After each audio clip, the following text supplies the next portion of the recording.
Good morning mga kababayan, magandang araw, magandang umaga, magandang tanghali, magandang gabi po sa inyo lahat. So, ngayong araw, patuloy pa rin tayo sa paggawa ng trabaho at kumusta yung mga buhay-buhay nyo dyan mga kababayan. So, kami ay kumakain pa rin ng kabuk. So, at tapos lang ni Gino mag-bapping. So, gusto ko rin ipapakita sa inyo yung paraan sa mga smooth na flooring kung anong diskartihan namin dito. Comment ka lang dyan kung tama ko yung mga ginawa namin. So,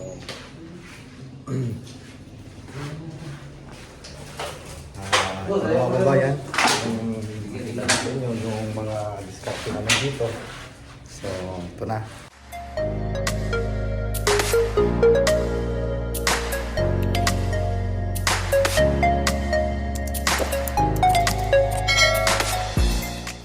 Kung napapansin niyo po yung flooring ay may pintura pa yan at saka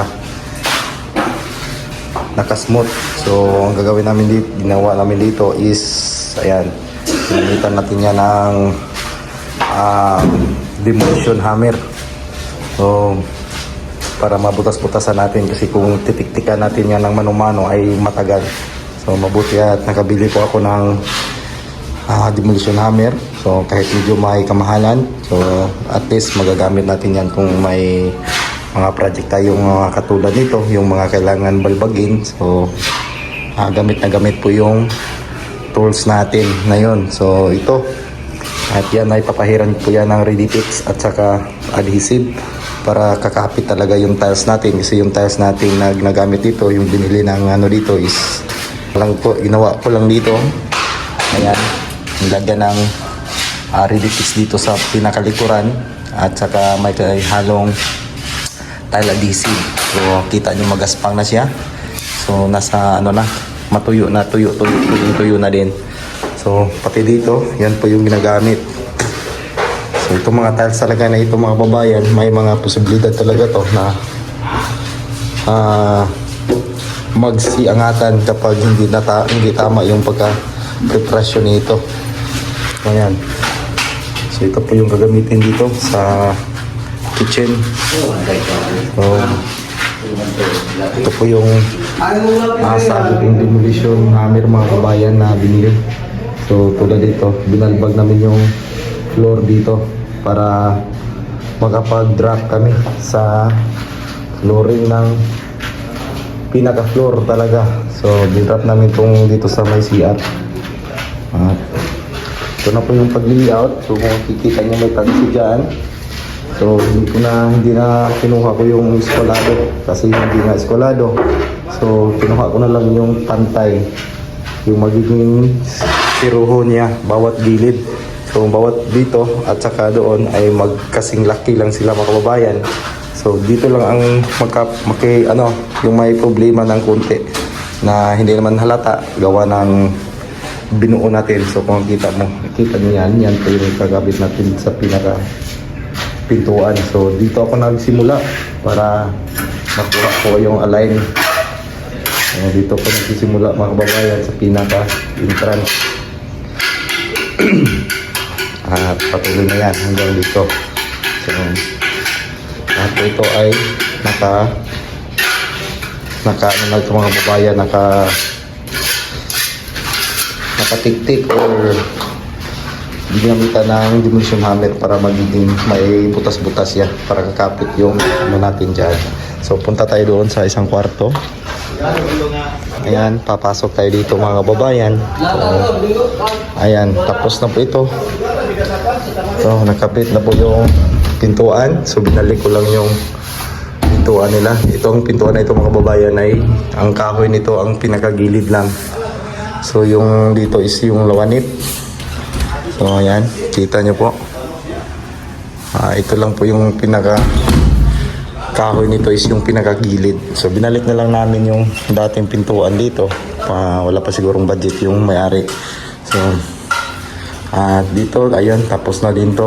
Ang kulang na lang dito is yung pintura.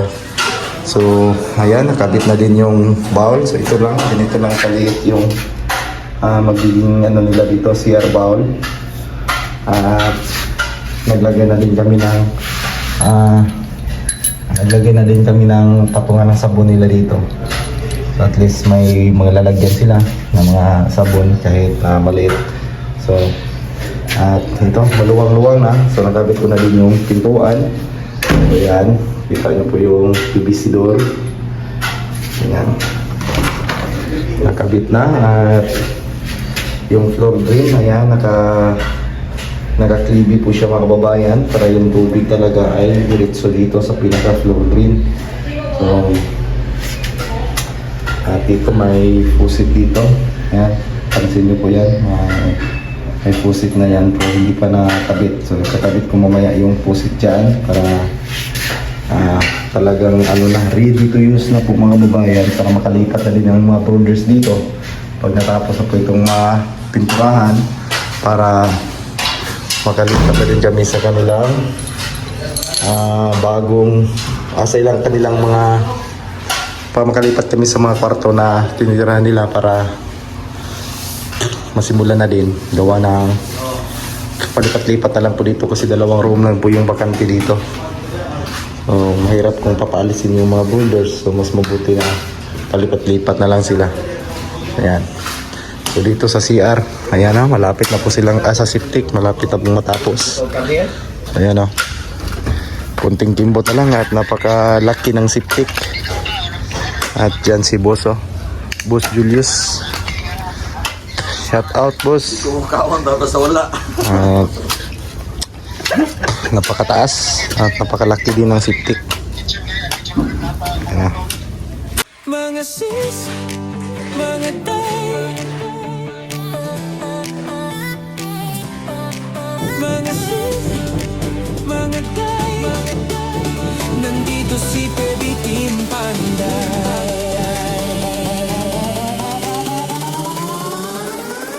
Kay Baby Team Panday, ang babahay nakasalalay, may buhok na nakalugay, matang mapungay, minsan nakakatunaw, pag nakadress ay grabe, puso namin napapawaw. Mga sis, mga day, si Eder, Baby Team Panday, sa trabaho di pa patay-patay, mahalagang hanap buhay.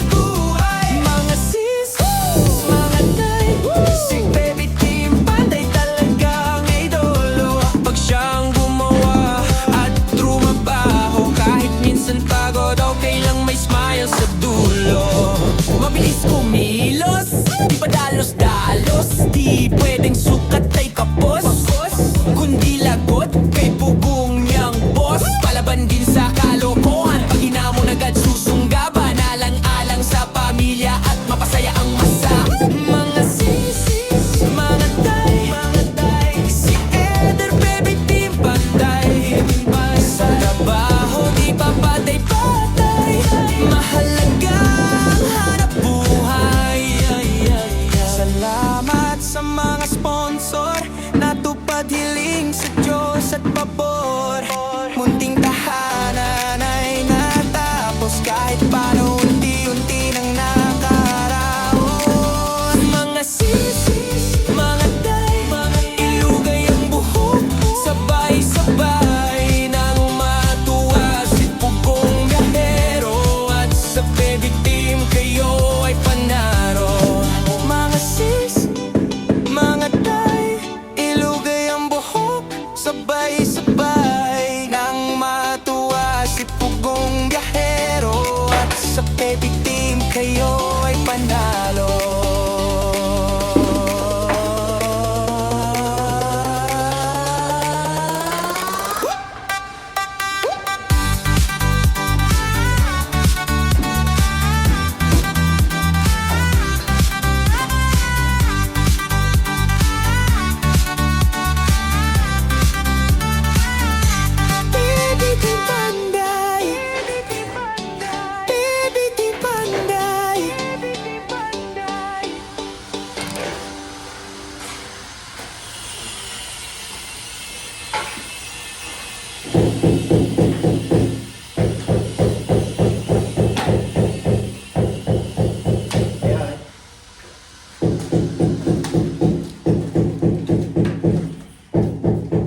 Kosong ni man.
Magandang hapon mga kababayan. So bali tapos na yung pag-aasintada. So ang kulang na lang dyan is yung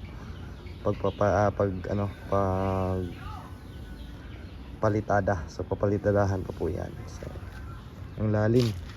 So nilagyan ko muna ng temporary dyan na PVC. So hindi pa yan final. So, dito. Yan. So pinasimulan ko na dyan kanina. So hindi natapos. So, dito tayo. At dito nakapag-tiles na din ako kanina. So nahinto lang gawa ng nagtatrabaho kasi si Gino dito sa may kitchen. So huminto ako mga babayan para may madaanan pa dito. Pero bukas pwede na po kasi matigas na po ito. Pwede na po itong apakan. So para mapatuloy ko na ito dito bukas. Sana matapos ko ito bukas kasi mga siroho na po itong natitira. So mas matagal kasi yung siroho kaysa buo. So ilang piraso na lang yung buo na ikakabit ko, mga 3 piraso na lang. So natapos na din ni Gino yung kitchen sink. So ayan. Tapos na din. So lilipat naman siya dyan pagkatapos. Lang mga kababayan sa update sa aking trabaho. So ayan, maganda na. Malapit na gumanda. So thank you so much sa inyo lahat sa panonood at pagsuporta ng aking channel ng PB Team Panday. So maraming salamat sa inyo mga kababayan. At God bless. Ugamping mo tanan.